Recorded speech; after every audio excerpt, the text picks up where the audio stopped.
মাই YouTube channel Shubhamita's blog. So আজকে আমরা botanical garden যাচ্ছি। আর আজকে আমাদের সব পুরো গ্রুপটা নেই, আমরা 4 জন মোটে রয়েছি। তো একজন আসছে, আর এখানে তানিয়া হাই করে দে। হ্যাঁ, আমরা এই নর্থ রোডে বাস স্ট্যান্ডে। তুই কোথায় আছিস? আর তানিয়া গল্প করছে। আরে বাস স্ট্যান্ডে যাচ্ছি। কোথায় সে আসছে বলে এই জন্য গল্প করছে। তো দুজন আসুক, মানে দুজন বলতে একজন আসছে, ও কথা বলে না। তারপর আমি আমাদের নর্থ রোডে বাস স্ট্যান্ডে লোকনাথ মন্দির। এই যে তানিয়া হাই করে হ্যালো। এবার রিম আসছে, আর এবার ও কোথায় গেল এবার ওটা সেটা ওই তো এখানেই আছে। তো রিম এসে গেছে। কোন বাসে উঠবি? তো এখন আমরা যাচ্ছি হচ্ছে বাস ধরতে। তো আমরা এখন যাব হচ্ছে হাওড়া, তারপরে ওখান থেকে আবার আরেকটা বাস ধরবো, রাইট? হ্যাঁ, বাস ধরে তারপরে ওখান থেকে বোটানিক্যাল গার্ডেন যাবো। তো দেখা হচ্ছে বোটানিক্যাল গার্ডেনে দেখা হচ্ছে। তো আমরা চলে এসেছি এখন ইয়েতে, কোথায়? Botanical garden. তো আমরা এখন ভেতরে ঢুকেছি। আর বলতে গেলে দেখা প্রকৃতি দেখা, এই যে এতটা সুন্দর নেচার। তো আমরা এখন ছবি টবি তুলবো, তারপরে সবটা ইয়ে করব। তো ছবি টবি তুলে নিই, তারপরে আবার আসছি ব্লগটা কন্টিনিউ করতে। আমরা এখন যাচ্ছি হচ্ছে আমাদের কি ভ্যাং আছে। তো আমরা এখন যাচ্ছি হচ্ছে কোথায় বেশ যাবো, মানে এখন কোন জায়গাটা? ওই ন্যাশনাল ট্রে কিছুটা হ্যাঁ, কোথায় এটা যাবো আমার মনে নাই। তো গরম যেতে হবে এখন, জায়গা আমাদের ফ্যাশন দেখানো দরকার। আমাদের গরম লাগলেও আমরা চুলটা বাঁধবো না। লাগে না আমার। তো আমরা এখন একটা জায়গায় ফটো তুলেছি, এবার আরেকটা স্পটে গিয়ে আরেকটা জায়গায় ফটো। কোথায়? আমরা দুটো জায়গায় ফটো তুলিনি, নিজেদের সোলো ফটো তুলিনি। তো ওই জায়গাটায় যাব। তো দেখাই যে যেখানে যাব সেখান থেকে দেখাবো, সব কিছু দেখাবো ব্লগে। এখন রিমের অবস্থা দেখো, রিমের অবস্থা দেখো সবাই। বয়ফ্রেন্ডের সাথে গিয়ে এই অভ্যাসটা খারাপ হয়ে তা বলে কি রিমের অবস্থা? আমরাও বয়ফ্রেন্ডের সাথে যাই, তা বলে এই না যে আমরা করি না। আর নিজেদেরকে সতী সাবিত্রী দেখাস না। কি বলছিস বাবা? ওই ফোন করেছি। তুই কি বলছিস? ওই দেখ, আরে ওখানে যদি যাই তখন যদি পায়ে যদি ফোসকা পড়ে, এখন থেকে জুতোটা খুলে নেওয়াটা ভালো না? রাস্তাটা কত পরিষ্কার। হ্যালো, আর কি ভালো লাগছে বেশ, মানে এত সুন্দর নেচারটা খুব ভালো লাগছে বল। হ্যাঁ, প্রচন্ড খুব ভালো লাগছে, মানে এত জার্নি করে এলাম, এতটা সফল হয়েছে। এত খুব ভালো লাগছে। পিসফুল ভাইব, এত পিসফুল, মানে বলার ধারণা। এখানে শান্তি ঠান্ডা পুরো। তো আমরা এখন বোটিং চড়ছি। ইয়ে গাইস, আমরা এখন বোটিং চড়ছি। তানিয়া, নিশা, হ্যাঁ হয়েছে, রিম। কি সব বুঝিয়েছে ওকে যে হ্যাঁ হয়েছে, কি সব ওকে বুঝিয়েছে। তো গাইস, এখন আমরা বোটের মধ্যে রয়েছি। তো এরা দুজন চালাচ্ছে। ওকে দেখা, আমি দেখতে পাচ্ছি। দাঁড়া, এবার দেখাচ্ছি। আর এ চালাচ্ছে। তো ফাইনালি আমরা অনেকক্ষণ পর আমরা মানে এই একটা স্পটে আমরা ভালো মতন ঘুরতে পারছি। পেনটা সরা। তো ঠিক আছে রাখো। তো ইয়ে করছি আমরা, এখন বোটিং চলছি। তো কি সুন্দর জায়গাটা, জাস্ট দেখো হ্যাঁ না, 12:09 থেকে কি সুন্দর জায়গাটা, এত সুন্দর, 2:09 থেকে কতক্ষণ এত হয় বলো? সুন্দর জায়গাটা। তো মানে এত ভালো লাগছে কি বলবো তোমাদেরকে, জাস্ট। কিন্তু মেন কথা কি বলতো, এখানে গরমকালে আসা একদমই ভালো না। উইন্টারে আসলে তাও ঠিকঠাক রয়েছে, বাট এখন আমাদের যেহেতু 30 মিনিট ছিল, সেই জন্য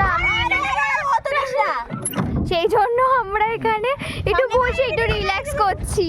তাই তো রিল্যাক্স করছি, বল। রিল্যাক্স করছি কারণ টাইমটা এখনো হয়নি আমাদের। এই যে রিম প্যাডেল করছে এখন, পুরো শেষ। এখন তানিয়া করছে, কিন্তু আমরা জানো এখানে ওখানে একটা জলের মধ্যে কি একটা বেশ দেখলাম। এরা বলছে সাপ, আমি বলছি না পানকৌড়ি। আমারও মনে হচ্ছে পানকৌড়ি। ওটা কিন্তু সব পানকৌড়ি আমরা চিনি, আমরা মূর্খ চোদা না, এতটা বড় বড় আমরা পানকৌড়ি চিনি, ঠিক আছে? প্লিজ ইগনোর, কথাটাকে একটু ইগনোর করো। হ্যাঁ আসলে আমরা বাওয়াল গিরি করছি তো তাই জন্য এমন ভাষা বেরোচ্ছে। আমি যেন আলাদাই লেভেলের ছিল, যেটা দিয়ে আমার সত্যি ভয় লেগেছে। তো যাই হোক, এখন আমাদের মানে বোটিং এর টাইমটা শেষ হয়ে গেছে, আমরা এখন নামবো। ওইদিকে পার্ক কর। আমরা বোটিং করে সবে বেরোলাম, বাট অবস্থা প্রচন্ড খারাপ আমাদের। আমাদের মানে খিদে পেয়ে গেছে, এমন অবস্থা। প্রচন্ড খিদে পেয়ে গেছে। ফার্স্টে আমরা জানতে পারলাম ক্যান্টিন রয়েছে, ক্যান্টিন নেই, কিছুই নেই, খুঁজেই পাচ্ছি না, কোনো স্পট খুঁজে পাচ্ছি না, না কোনো ক্যান্টিন খুঁজে পাচ্ছি, কিচ্ছু খাবার দাবারে কিচ্ছু খুঁজে পাচ্ছি আর না। কোনো একটা গার্ডও নেই যে হ্যাঁ। এদিক বা ওদিক কিছু নেই, শুধু সামনেটুকু গেটের সামনে রয়েছে। আর প্রচন্ড এখন হচ্ছে, এখন ক্যাব করব, ক্যাবে করে হাতিবাগান যাব। ওখানে কি আগে রেস্টুরেন্টে যাবো, রেস্টুরেন্টে গিয়ে খাবো, আগে পেট ভরে খাবো, টাকা চিন্তা না করে খাবারটা মেন। আর কি করা যাবে, যাই হোক আমরা যাই। বোট চালাতে পারছি না, ওরা বলছে আমরা একটা জিনিস দেখে ফেলেছি তাই জন্য এরকম রিয়াকশনটাই দিলাম। আমরা এবার গিয়ে যাই, এবার ওখান থেকে বলতে যাই তোমরা কি কিছু খেয়ে আসি না, আমরা বলছি সত্যি আমরা কিছু খাইনি। আমরা মানে বোটে যে লোকটা তারাও বুঝে গেছে যে আমরা কিছু খেয়ে আসিনি, কারণ আমাদের শক্তিই নেই, কোনো এনার্জিই নেই, খালি মনে হচ্ছে যে কখন বাড়িটা যাবো। এখনো উবের করে যাবো যে কতটা, সে অনেক মানে আমাদের বেশি এটা হয়েছে, আমরা লোকেশন দেখেছি, লোকেশন খুবই গোলমালে, এবারে একটা রাস্তা আমরা 2 থেকে 3 বার আমরা হ্যাঁ ঘুরেছি। ওটাই হচ্ছে বড় সমস্যা হয়ে গেছে। এটার জন্য আমরা বড় মানে আর পেছনে ওরা রিলস করছে, ওদের ভাই বহুত ওদের অনেক এনার্জি, আমার আর ওর এক ফোঁটা এনার্জি নেই। যাই হোক আমরা রেস্টুরেন্টে গিয়ে বা ক্যাবে করে, যখন ক্যাবে উঠবো তখন একটা ব্লগ বানাবো, মানে ব্লগ শুট করবো। আমাদের ছেড়ে লজ্জা করে না, আমরা আছি, আমাদের অবস্থা প্রচুর খারাপ, প্রচুর খারাপ। ওদের দেখে মনে হবে না যে ওদের অবস্থা খারাপ, ওরা এতক্ষণ ধরে রিলস করছিল। আমাদের রিমের অবস্থা মানে মেকআপ করে এসছো কেন? যাই হোক মেকআপ এখনো ঠিকই রয়েছে, কোনো আমরা এখন ক্যাব করব, ক্যাবে করে তারপরে ব্লগটা কন্টিনিউ করছি ক্যাবে উঠে। তো এখন আমরা এসে গেছি একটা রেস্টুরেন্টে, তো খাবো এখন।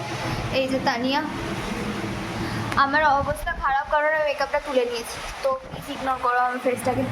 আর এখানে আমাদের অবস্থা খুবই খারাপ হয়ে গেছে, খাবারটা দেখেই বোঝা যাচ্ছে সবাইকে দেখতে ভালো লাগছে, কিন্তু আমি মেকআপটা তুলে নিয়েছি। আমার অবস্থা একদম ভালো নেই, একদম না, শোচনীয় অবস্থা ভাই। আর প্রচন্ড পরিমাণে খিদে পেয়েছে বলতে গেলে। একটাই সাজেশন, গরমকালে বোটানিক্যাল গার্ডেন একদম না, পরের বার যাবো শীতকালে যাবো, কিন্তু আর গরমকালে। আর সব থেকে বেশি তো তোমরা মানে হালকা ফুলকা ড্রেস পরে যাও সব থেকে বেশি, আমার হালকা ফুলকা ওটাই। কিন্তু আমাদের গরমে প্রচন্ড শরীরটা খারাপ হয়ে গেছে, আর কিছু করার নেই। এখন খাবো, খেয়ে শরীরটাকে রিল্যাক্স করবো, তারপরে বেরোবো এখান থেকে। একটু টাইম নেবো, খেয়ে তারপরে বেরোবো, 5:30 নাগাদ এখান থেকে বেরোলাম। যাই হোক টাটা, খাবারটা এলে দেখাচ্ছি। খাবার এসে গেছে, ওর খাওয়াও শুরু করে দিয়েছে, এরাও খাওয়া শুরু করে দিয়েছে, আর আমাদের প্রচণ্ড খিদে পেয়ে গেছে। এখানেই ব্লগটা শেষ করছি, আর রাস্তায় গিয়ে ব্লগটা কন্টিনিউ করবো। টাটা, বাড়ি চলে যাচ্ছি। তো টাটা সবাইকে। আবার পরের কোনো কিছু যখন প্ল্যান হবে আজকের ঘোরাটা সব থেকে সার্থক মনে হচ্ছে, অনেক জার্নি করে ফিরে এসেছি, বাট রোদ্দুরের জন্য এরকম অবস্থা। মানে ইউটিউব চ্যানেলের যে মালকিন, তার অবস্থা তো দেখছেন, সব মেকআপ টেকআপ সব তুলে দিয়েছি আমি। মানে ও বড়লোকিয়া করে গেছিল, এসেছে ভিখারির থেকে অদম হয়ে। ওটাই হচ্ছে কথা, আমার অবস্থা প্রচন্ড খারাপ। বল আমি বড়লোকিয়া বলে দে। পায়ের অবস্থা দেখুন, পায়ের অবস্থা দেখতে পাচ্ছেন কি হয়ে গেছে, ওটাই ভাবছি।